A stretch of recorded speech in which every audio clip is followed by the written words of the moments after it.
રહે છે અમારી યુટ્યુબ ચેનલ ગુજરાત સમુદાયમાં આપનું સ્વાગત છે।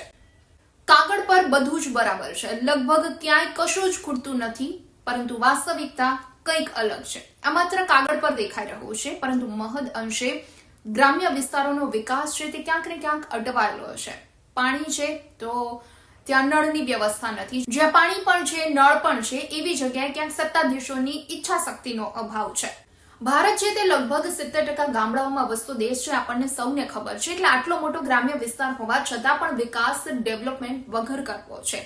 અને ઘણા બધા રાજકીય નેતાઓ અને રાજકીય વિચારકોનું તો એવું માનવું છે કે આપણે ડેવલપ થઈ ચૂક્યા છે, પરંતુ સાચી વાત તો એ છે કે ગુજરાત સહિત સમગ્ર દેશમાં આપણે ત્યાં શહેરી વિકાસ અને ગ્રામ્ય વિકાસ એમ બે વિભાગ પડી ગયા છે, અને જે શહેરી વિકાસ થઈ રહ્યો છે તેને જ આપણે ક્યાંક ને ક્યાંક સર્વાંગી વિકાસ માની રહ્યા છીએ। રાજ્યના મોટા ભાગના વિસ્તારો આજે પણ ક્યાંક ને ક્યાંક વિકાસ ઝંખી રહ્યા છે। સંદેશા વ્યવહાર અને વાહન વ્યવહાર તો એમના માટે લક્ઝરી છે। પાણીમાં ક્ષાર શું છે એ વસ્તુની તો એમને ખબર જ નથી, અને છતાં પણ જીવનનું ગાડું ગબડાવ્યા જ કરે છે, કારણ કે એમના પાસે કોઈ વિકલ્પ નથી। જ્યારે ચૂંટણી આવે ત્યારે અન્ય પક્ષોના ડરથી શાસક પક્ષ જાગે છે સફાળો, અને લોકોને મોટા મોટા વચનો આપી દેવામાં આવે છે, એક તક માટે અપીલ કરવામાં આવે છે, અને લોકો પણ મન મોટું રાખી અને શાસક પક્ષ પર ફરી એક વખત વિશ્વાસ કરે છે, અને ત્યારબાદ ફરી ચૂંટણી ક્યારે આવશે તેની સતત રાહ જોયા કરે છે।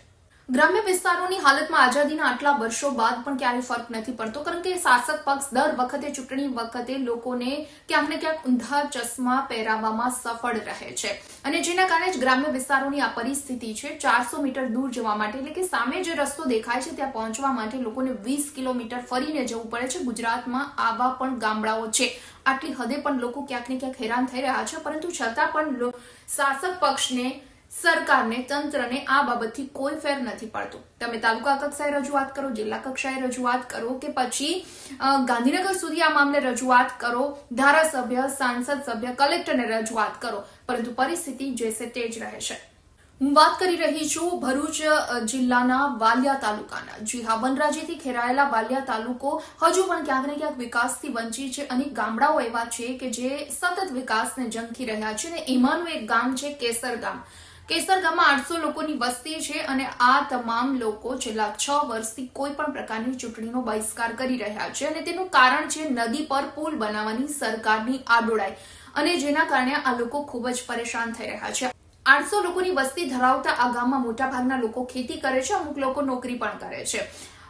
ત્યારે તેમની નજીક ઈટકલા ગામ છે, અને ઈટકલા ગામ છે તે આ લોકો માટે તમામ વસ્તુ લેવા માટે, કે નોકરી પર જવા માટે, કે પછી બાળકોને સ્કૂલે મૂકવા માટે, એટલે કે 5 થી 8 ની સ્કૂલ પણ ઈટકલા ગામમાં છે। ત્યાં સુધી કે કોઈ ખેડૂતને દૂધ ભરવા માટે સહકારી મંડળીમાં જવું હોય તો પણ ઈટકલા ગામ સુધી જવું પડે છે।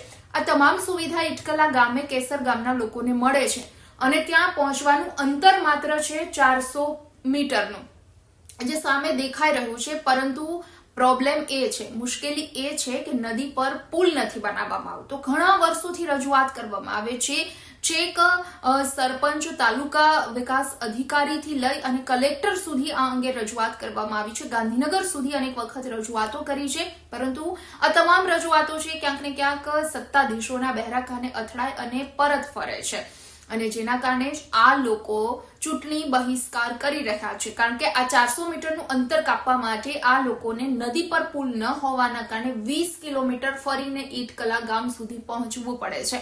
એટલે વિચાર કરો કે લોકોની પરિસ્થિતિ શું થતી હશે। પાણીના નળ તો છે, માત્ર 25 મિનિટ સુધી પાણી મળે છે, બાકી તમે હેન્ડપંપમાંથી પાણી ખેંચી અને પાણી વાપરો, આવી પરિસ્થિતિ છે। પ્રાથમિક આરોગ્ય કેન્દ્ર પણ ઈટકલા ગામે છે, એટલે કોઈ ઇમરજન્સી હોય તો પણ લોકોને ઈટકલા ગામ સુધી જ દવા લેવા માટે પણ જવું પડે છે। એટલે 400 મીટરનું અંતર કાપવા માટે તમારે 20 કિલોમીટર ફરવું પડે। એ લોકોની પરિસ્થિતિ શું થતી હશે। રજૂઆત તો અનેક થઈ છે, પરંતુ પરિણામ નથી આવ્યું ત્યાં સુધી કે ધારાસભ્ય, સાંસદ અને કલેક્ટર સુધીના અધિકારીઓ આ ગામની મુલાકાત પણ લઈ ચૂક્યા છે, પરંતુ પરિસ્થિતિ હજુ પણ એ જ છે, અને જેના કારણે જ આ તમામ લોકો ચૂંટણીનો બહિષ્કાર કરી રહ્યા છે। અને ગામ લોકોનું ક્યાંક એવું પણ કહેવું છે કે જ્યાં સુધી આ નદી પર પુલ નહીં બનાવવામાં આવે ત્યાં સુધી ગામનો એક પણ નાગરિક એક પણ ચૂંટણીમાં વોટ નહીં આપે। ન માત્ર ભરૂચના વાલિયા તાલુકાના કેસર ગામની આ પરિસ્થિતિ છે, પરંતુ રાજ્યના ઘણા બધા આદિવાસી વિસ્તારના કે પછી દૂર દૂરના ગામડાઓની આ જ પરિસ્થિતિ છે કે જ્યાં પ્રાથમિક સુવિધાથી હજુ પણ લોકો વંચિત છે, પ્રાથમિક સુવિધા માટે ઝંખી રહ્યા છે. પ્રાથમિક સુવિધા શું કહેવાય એ પણ એમને ખબર નથી. એટલે જે આવા ગામડાઓનો ખરેખર વિકાસ થવો જોઈએ એ ગુજરાતના આવા ગામડાઓનો વિકાસ નથી થયો, અને છતાં પણ શહેરી વિકાસને આપણે સર્વાંગી વિકાસ માની અને ગુજરાત વિકસિત હોવાનું આપણે જણાવી રહ્યા છીએ, એવા ઢંઢેરા પીટી રહ્યા છે. ત્યારે ક્યાંક આવા સત્તાધીશોએ, શાસક પક્ષે આવા ગામડાઓની પણ મુલાકાત લઈ અને ગામના લોકોની પરિસ્થિતિ જોવા જેવી છે. ત્યારે કેસર ગામની જે પરિસ્થિતિ છે, ખરેખર નદી પર ક્યારે પુલ બનશે અને આ લોકોની પરિસ્થિતિ, આ લોકોની મુશ્કેલીનો ક્યારે અંત આવશે એ હવે આગામી સમયમાં જોવાનું રહેશે.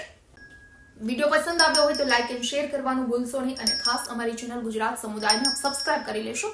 આવતીકાલે કોઈ નવા ટોપિક પર ચર્ચા.